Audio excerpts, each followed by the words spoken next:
Well, thank you all for coming very, very much. I really appreciate it. So I'm on my way back from 4 years in Estonia, back to NCIS headquarters. I'm a cyber analyst there, and so I'm really haven't been back to Washington really yet, and so I'm without a computer and a cell phone and a lot of things. But before I left, I was able to published this book, and it's available as a free download from the Cyber Center's site. And if you want a copy of the hard copy, I'm sure I can get a copy to at least your organization.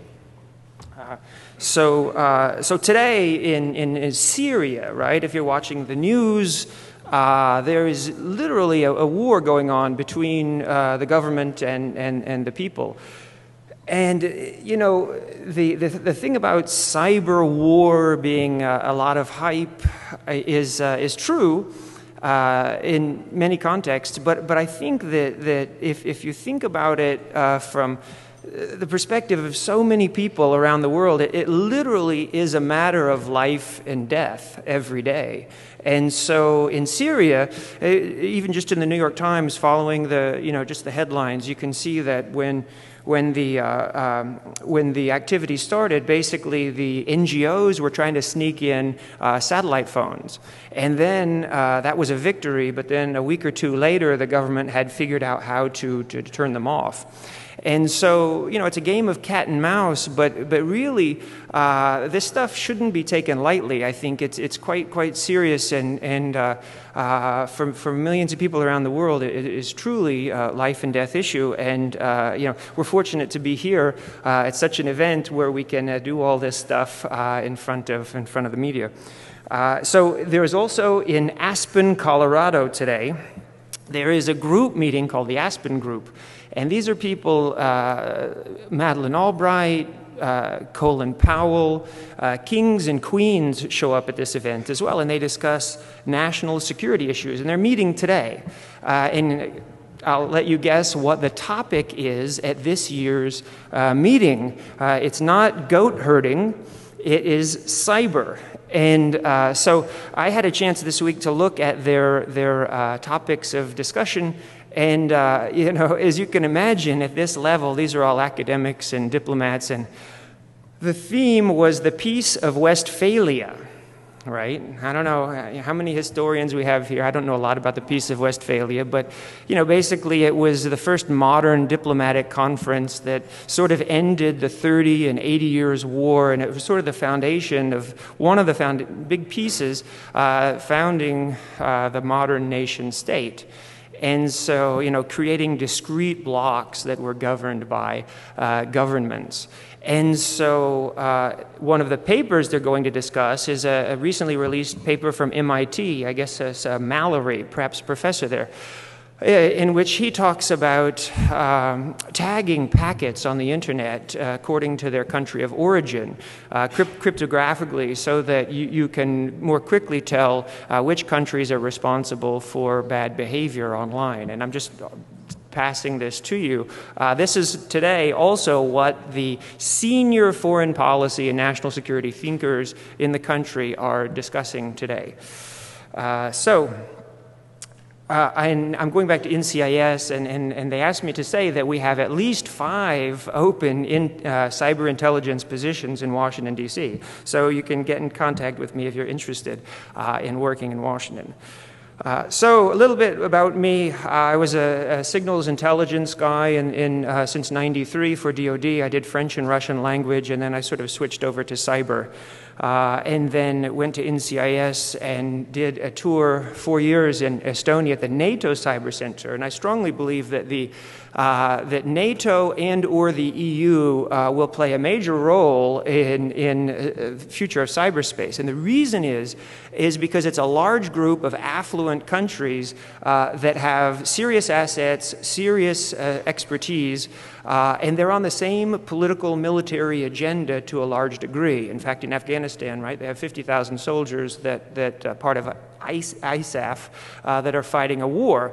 And when you fight a war together, obviously you're going to share a lot of secrets and try and mitigate various threats.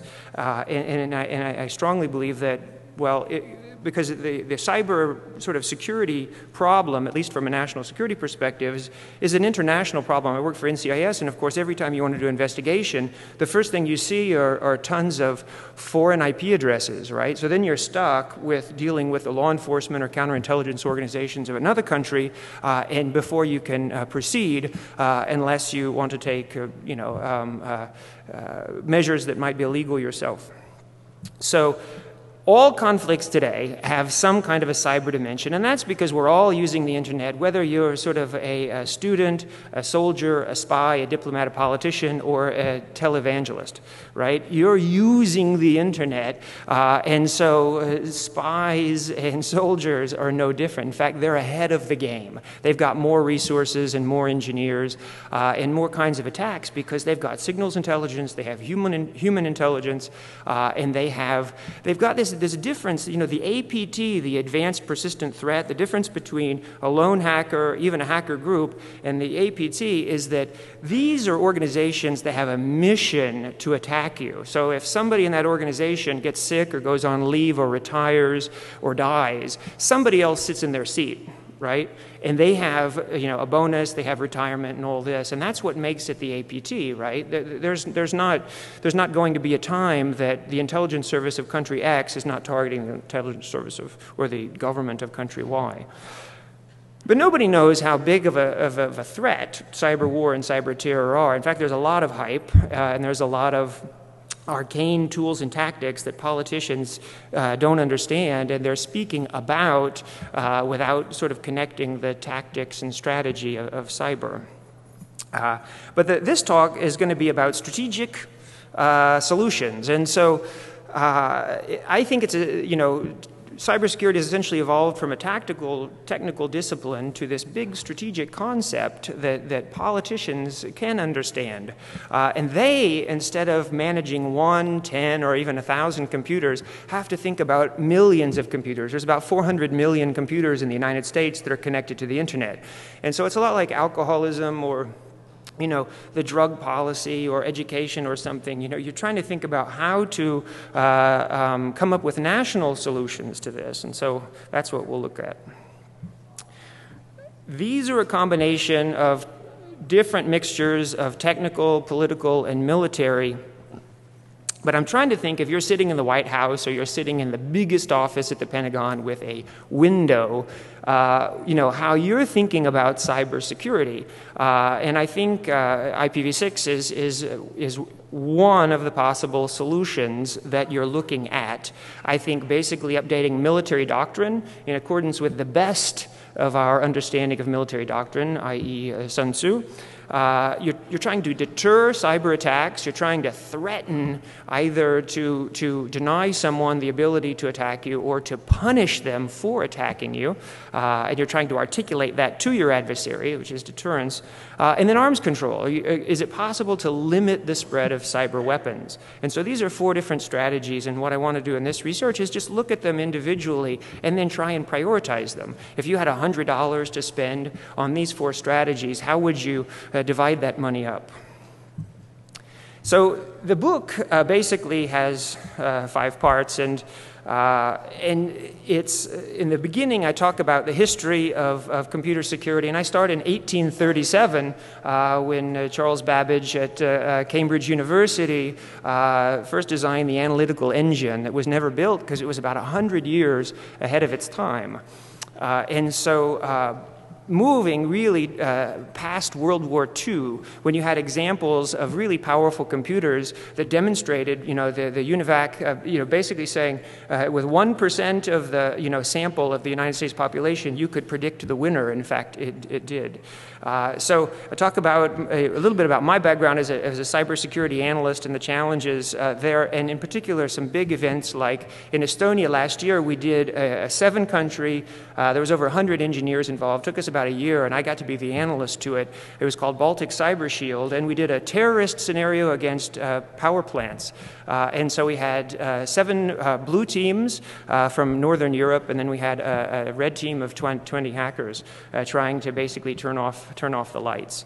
And so in the real world impact, I talk a lot about internal security, and that's where it all starts, I think. And it's never clearer than if you look at Belarus, Zimbabwe, Turkmenistan, China, North Korea, countries where there is a high level of tension between government and civil society on the internet. There's plenty to look at to understand how, on a daily basis, cybersecurity really, really matters.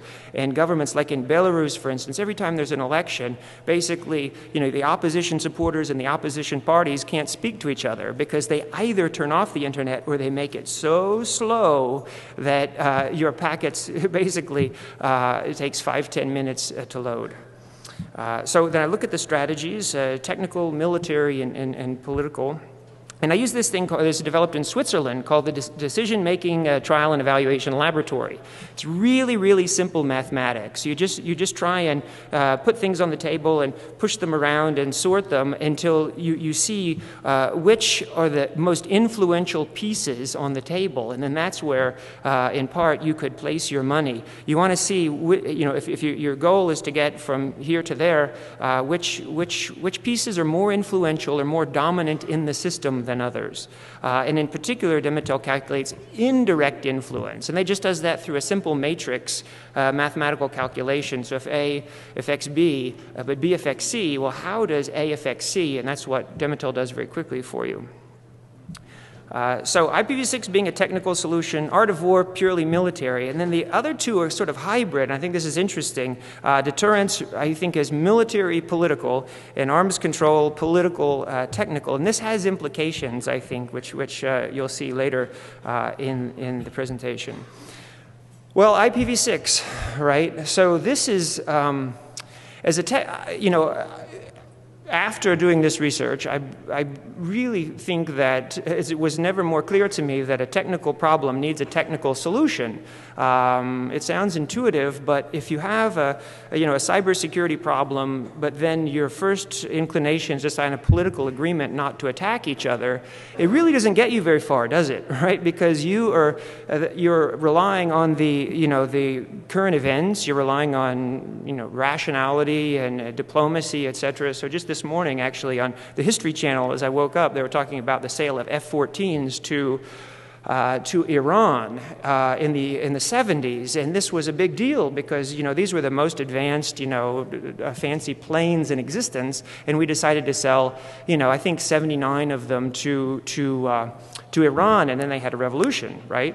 And so all of a sudden these planes that we had intended to be sort of hedging against the Soviet Union, all of a sudden we were trying to figure out how to destroy them.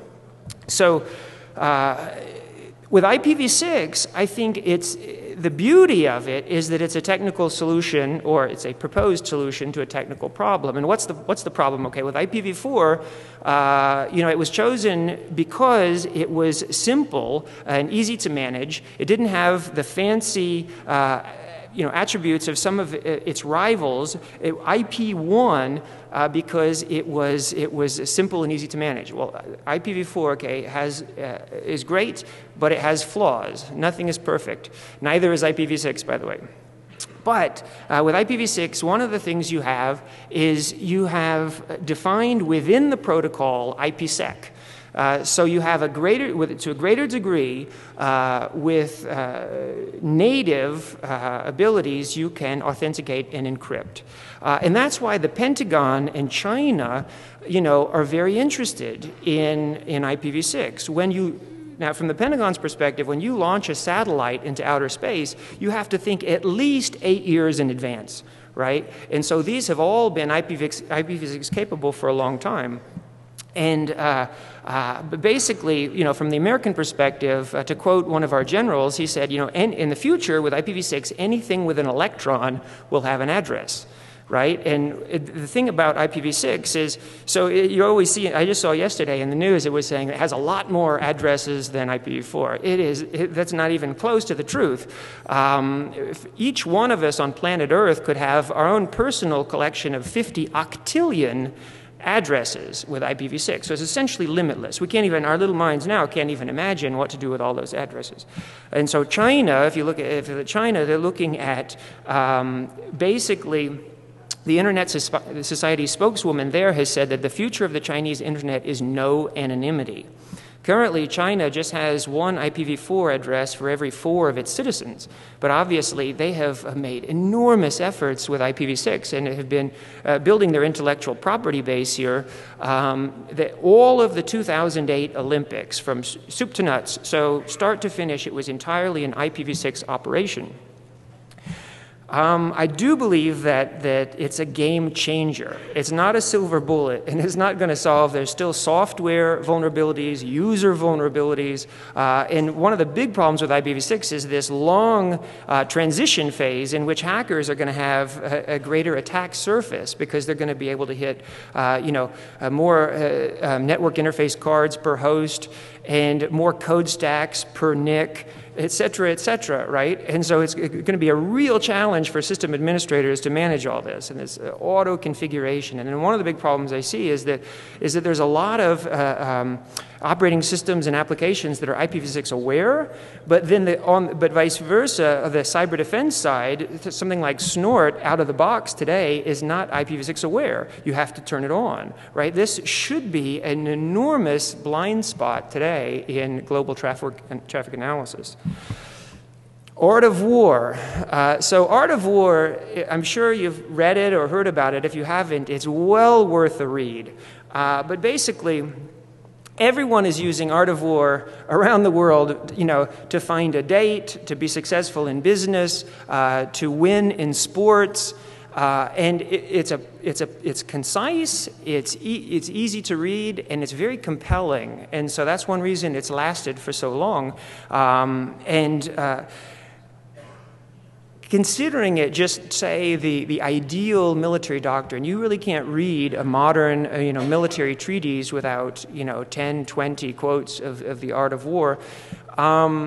You could say, okay, this is the ideal, and what we're going to do is we're just going to treat cyberspace as domain of warfare, which militaries are going to do. It's a no-brainer. But how, can you use the Art of War in this way? And what are the differences of cyber? Here in the bottom, those 2 bottom pictures, by the way, on the left and the right, this is in Syria. This is an alleged nuclear reactor.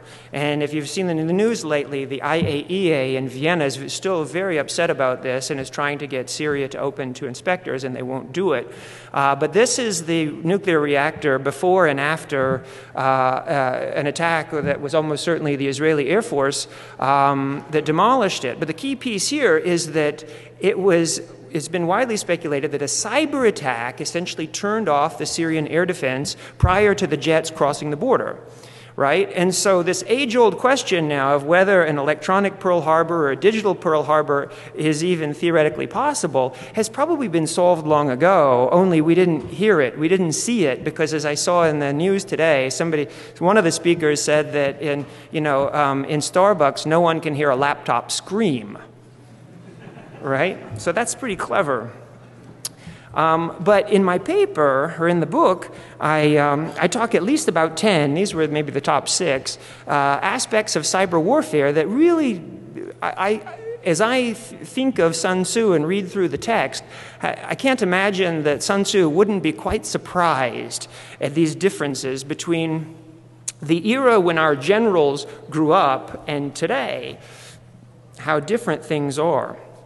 So some of these are characteristics of the cyber battlefield, and some of them are characteristics of cyber attacks, but just think it's an artificial environment entirely made by people that you can, in fact, tailor to national security requirements. You can, in fact.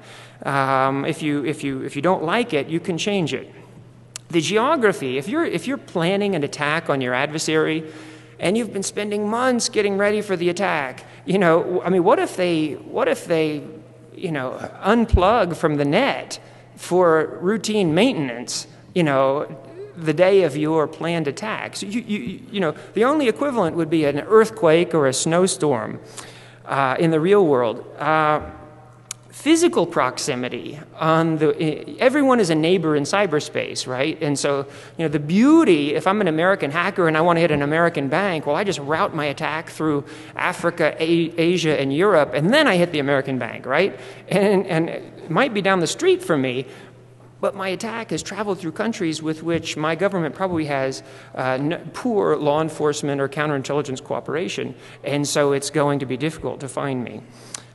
One of the things I think about, too, is the blinding development of technology. So even if you're, you know, the best intelligence service in the world, I think this is a very scary time for you, because you cannot be sure that your adversary, your rival, your peer out there hasn't developed some kind of an attack, of a zero-day, you know, that you don't know about, that you couldn't even conceive of. You can't imagine, because you're coming up with such attacks, but so are they. And perhaps you can't, you will never know about it, right? And so this is a real challenge. Lastly, I'll just mention that I think there are a few moral inhibitions to hacking, and I think this is because, you know, in Aspen today, they're going to talk about what can we do as international diplomats to lower the level of essentially computer network operations, right, C&E around the world. And I don't think there's much they're going to be able to do, because I think probably all governments today are very tempted to take advantage of the vulnerabilities in the internet, and at the same time they're aware that they're probably not going to go away, right? And so this is probably going to limit, you know, the ability of negotiators to come up with solutions. And I think it also reinforces the fact that you need a technical answer to the technical problem. You can't really have a diplomatic solution to it. So next, deterrence. So up on the top left, is anybody recognize this guy? Wilkie Collins. Anybody read this guy? He's a contemporary of Charles Dickens. And he sort of, evidently he's a great writer. But he also, during the Cold War, his name came back into prominence because he said back in 1870, despairing about war in Europe, he said, you know, we're only going to stop killing each other when we develop a weapon that will destroy the whole planet, right? He said I can't imagine it's going to happen until then.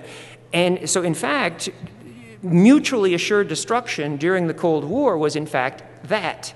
Right? We had developed all these nuclear weapons that could destroy the planet, and so that was a major fundamental piece of security during the Cold War, was the fear that, you know, you couldn't attack your opponent and win, right? Because they had a second strike capability that would also, you know, end your civilization. So on the bottom right, this guy's name is Bernard Brodie, and he is known as the American Clausewitz. And so in 1946, he wrote a book on nuclear weapons that is still very important in the field, in which he said also something very profound. He said, as soon as we developed the nuclear bomb, he said, the very purpose of armies has changed dramatically. And it's no longer to win wars, it's to prevent them. Right? And so this is really powerful, because he said, look, you know, all armies around the world, their #1 goal now is to prevent us from getting to a nuclear exchange. And so I could talk more about these pictures, but I think I'll move on. It's an analogy with deterrence, but the point is about cyber attacks. I think that cyber attacks they're best thought of as a means to an end, a very powerful means to an end. But they're not an end in itself. But if you look at the New York Times and Department of Energy, what you will see is over the last probably 20 years, China has stolen technology related to our nuclear weapons program to a staggering degree, right? And this is all through C&E, right? And if you consider that it's a cyber attack, you know, but what is a cyber attack? Cyber attack gives me access to your computer. But what if you're a nuclear scientist, you know, at Los Alamos or something? Then that makes that cyber attack, you know, a very, very powerful weapon. Now, it's not the end, but it's a means to a powerful end. So deterrence, the theory is quite mature, so it's easy to see if it's helpful in the cyber domain. There are essentially two deterrence options, denial and punishment. I can deny you the ability to gain a nuclear weapon. And this is why, you know, international diplomacy has so much trouble today with Iran and North Korea, is because they're trying to gain nuclear weapons, and through the Non-Proliferation Treaty, they're not supposed to. Right? In fact, not only that, but then those who have nuclear weapons are supposed to get rid of them. So denial of the technology is a fundamental piece with deterrence. However, it's hard to imagine that you can deny access to hacker tools and tactics. And that's a fact, right? I mean, look at us here today. You know, there have been over 1,000 presentations given at DEFCON since it began. And we can sit here and talk all day about hacking. So denial is probably unreasonable. So then we're left with punishment. And on the requirement side, for either option, you have to be capable of enforcing deterrence. It has to be communicated to your adversary in compelling terms. I mean, a big part of military doctrine is not only to prepare your soldiers for battle, but to communicate to your adversary what will happen to your adversary if they cross a certain threshold, right? So this is really important.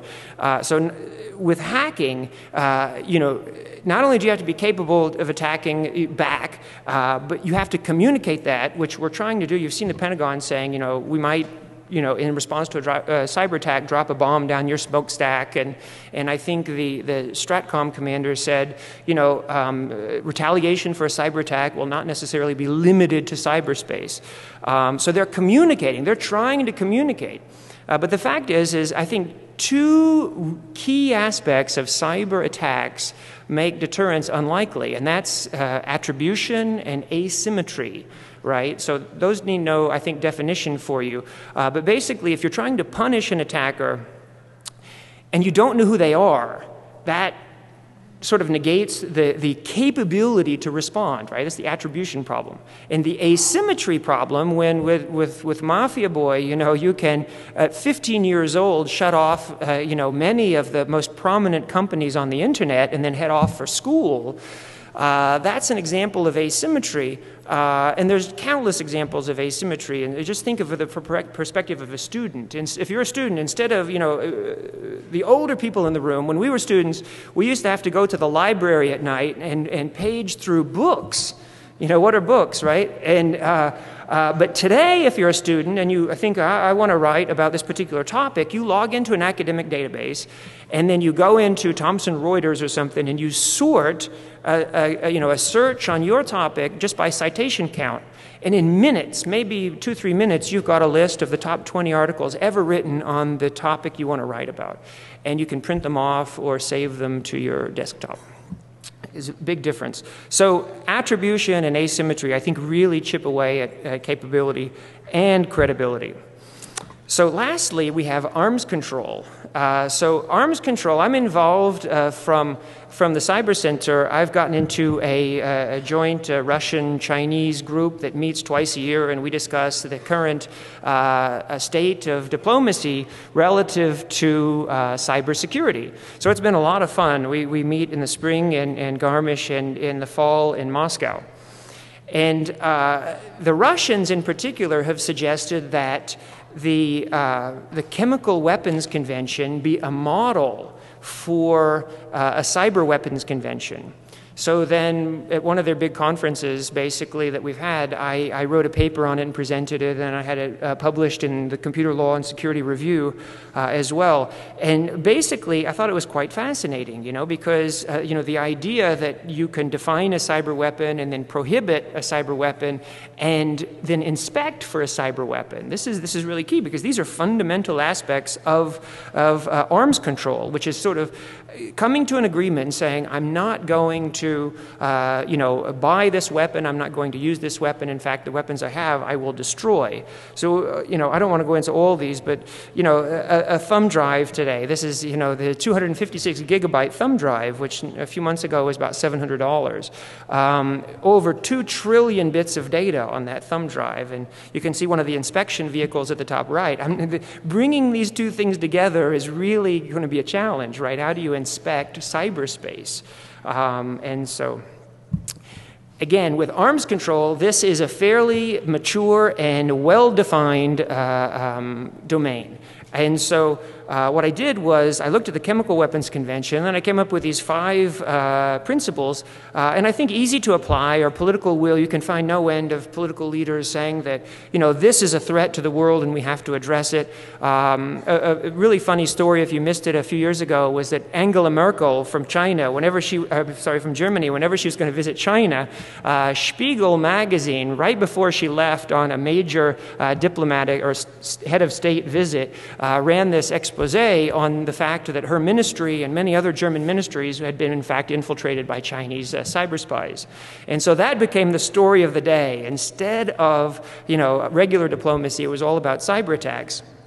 And so really shortly after her visit, one of the most senior Chinese officials in an armed forces journal published an article basically saying, look, you know, we also are major victims of cyber attacks, and we lose vast quantities of data, and we need to come up with some kind of a strategy in the future to lower the level of tension. So I'll skip over to the hard to apply.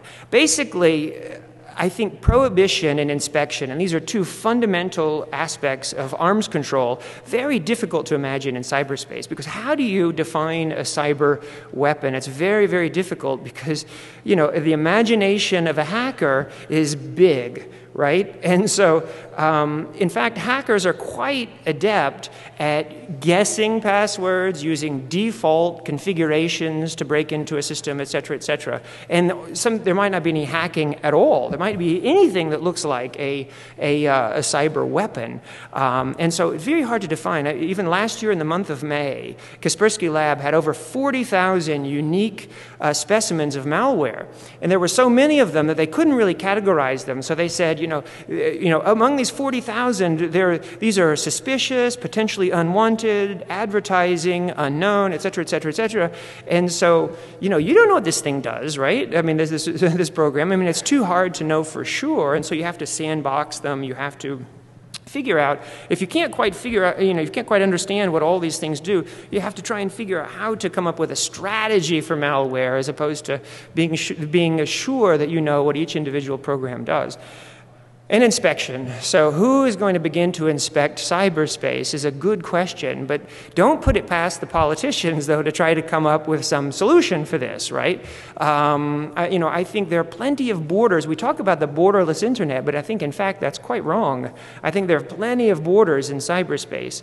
It's all to our benefit to keep it open and free, for sure. But, I mean, you look at Burma in 2007, and when they have a pro-democracy uprising and the government squashed the protesters, they turned off their connections to the internet for about 2 weeks, right? And so there was no connectivity between that country and the rest of the world. So anyway, inspection is a real challenge that I think for arms control chips away at it. So let's get to this thing called DEMITEL, the Decision-Making Trial and Evaluation Laboratory. So the first step here is to try and put your ideas in buckets, like cards on a table, or you name it. Maybe wine tasting or something, whatever suits your fancy.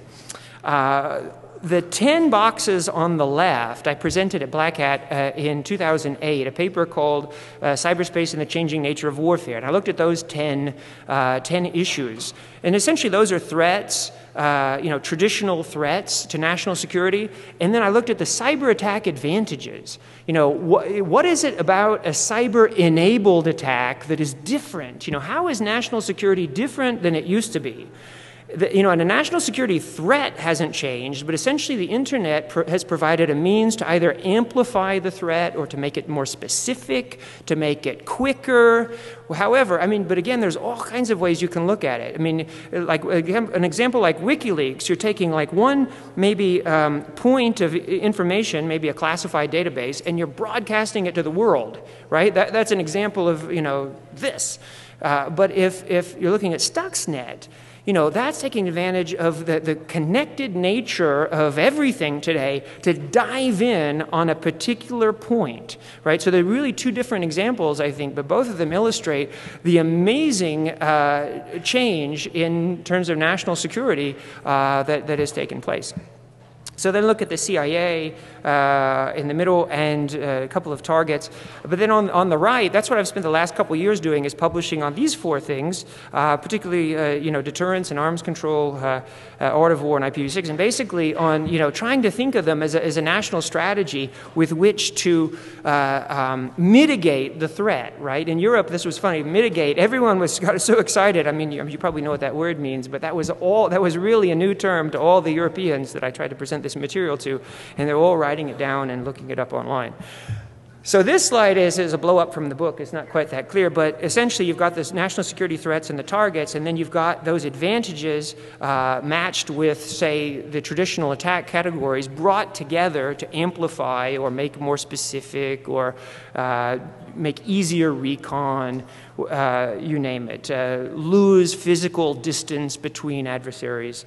And then you've got basically the strategies, the four strategies we're looking at, you know, and those can come directly from the national security apparatus that is being affected to try and mitigate the threat or take those advantages and reduce them. And so, again, just to recap the four, each, I think, will be tried. It's not a matter of is either or. All of these things, governments are going to move to IPv6. They're going to try and update military doctrine. They're going to try and deter cyber attacks. Even if it's, you know, even if you can't hit somebody in a military sense, you could still collect data on the intrusion and publish it, right? And embarrass someone and say, look, your hackers are in my network. Get them out, or else, you know, you could, there's more that you can do besides military, diplomatic, economic, peer pressure, whatever it is. So each will be tried, but it's really just a partial solution. So the next thing you do is you put these things, and I chose just in specific those things that I presented at 2008 Black Hat. I chose the, you know, the advantages and the mitigation strategies, put them in a square matrix. And this is real simple. It looks, you know, there's 81 squares, but basically all you do is you sit and you think, right? And you drink coffee or beer, or in Estonia, you sit in the sauna and you drink vodka. And you try and come up with a number that is the relative influence between the two concepts. And I wouldn't get hung up on any one of these because I'm sure they're mistakes and you would have your own. But the cool thing is the mathematics is really simple, and you can tailor a matrix very quickly actually to your own needs. But basically, you can see here there are rows and columns, and if you look across the rows, this is the influence that the concepts are projecting into the matrix, projecting into the system. And then if you look at the columns, they're the same concepts, but it's how they're being influenced by the other concepts in the system. So it's real easy, and I'll show you in a second more clearly. But basically, you add the rows and you add the columns, and then you can do more creative things. If you add the rows, what you get is the direct influence. And so all you're doing is adding those numbers across. And the clear winner to begin with in the first matrix is anonymity. And I do believe this is quite logical. The most important factor today in strategic cybersecurity is the anonymity of an attacker. The reason is because deterrence, retaliation, prosecution, pressure, you name it. If you don't know who's attacking you, none of those things are going to work, or at least work very well.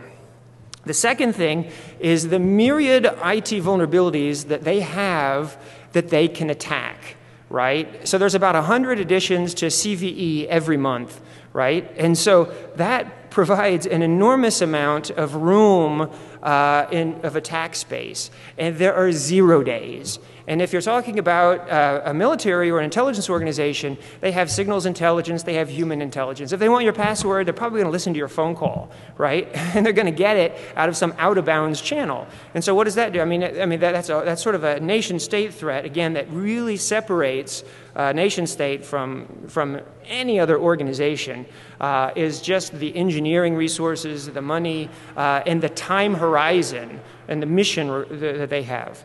So down at the bottom, you have deterrence and arms control. And I think this is also quite intuitive because these things rely on politics, they rely on diplomacy, trusting an enemy, to do something. And so it's not surprising that they're going to be down, I think, at the bottom of the list. Now, that was adding the rows. If you add the columns, if you can visualize the matrix again, just add the columns, it's how each concept is being influenced by other concepts in the matrix. And what you see here, what I call, for the purposes of my book, is susceptibility to influence. And so at the top, you have cyber attack deterrence, and I think, again, it's purely political military calculation. It's subject to the human failings, psychology, etc. And so there's no surprise that it's at the top of susceptibility to influence. At the bottom, and this is going to be key for the final result, is IPv6. Right? And IPv6, it's not surprising it's at the bottom because it's just technology. It's not susceptible to influence in the way that politics, diplomacy, etc. are. Now also, a real challenge here is that the two top factors on the previous slide, anonymity and IT vulnerabilities, these are the two most dominant factors in the system. They are also from the bad guy, or on the bad guy's side, these are the two hardest things to influence, right? So this is going to make not only those two concepts powerful in the system, but it's going to make them even more powerful in the system. And you'll see that in a second once I run the numbers. But not only are they projecting influence into the system, but they're not receiving too much influence from the other concepts in the system today. So another thing you can do with Demotel is draw a nice causal loop diagram. And so this is simple. This is only at the level 4. So this is only if it does or if it has the potential to affect the other concepts in the system. And it's colored lighter or darker based on the number of arrows it has leaving it to other concepts in the system. And you can see how anonymity is the darkest color, and the two lightest, in fact, they are white, is deterrence and arms control, because they're not affecting anything at a high level, at least yet. So here's what Demotel does well, is it figures out how, in this case, C is affecting A, even if C doesn't really affect A or has a low level. If somebody in the front row has an influence on somebody in the second row, and somebody in the second row has an influence on the third row, if you think about it, it is absolutely for sure that somebody in the third row is going to be impacted by somebody in the first row. You get the general idea. And that's what Demotel does, basically, is very simple mathematics that basically, if you look back to the other, you'll see that nothing in the beginning matrix affects itself, right? Those are all zeros down the big diagonal. But if you jump down after Demotel has done its mathematics, everything affects every other thing in the system with indirect influences, so that means it also impacts itself. Right, so that's how you see the numbers work, and you can see all the numbers change. You can still see, based on the darkness of the color at the top, that the cyber attack advantages are still much stronger than the mitigation strategies. However, things do move a little bit in the system. So this is an index that is a little bit more, takes more time to analyze. But what I'll point out is that the total influence, it's essentially, what it's trying to do is say that whether it's receiving or giving influence, if you add both of those factors together, you get something called total influence, which makes it a critical factor in the system. So anonymity, for instance, is still at the top of the list, but not only does it give a lot of influence but it has a certain amount that it's receiving. A better example is inadequate cyber defense. And here it's people, it's training programs, it's salaries, it's processes, you name it, acquisition. And that, I think, is a good example of, in this particular index, showing you that inadequate cyber defense, that means hiring the right personnel, getting them certified, getting them focused, taking them out, so that their morale is high, etc., is important, is in fact quite important. Because, as soon as you have the ideal computer network defense personnel working for you and they quit or go to start their own company, you can imagine the impact on your enterprise, right? So this is trying to point out critical factors in the system with total influence. But what Demittel does on the next step, basically, it takes the first row and then subtracts the second row for a new number. And this is what Demittel is really trying to get at, is which are having a positive influence into the system and which are essentially net receivers of influence.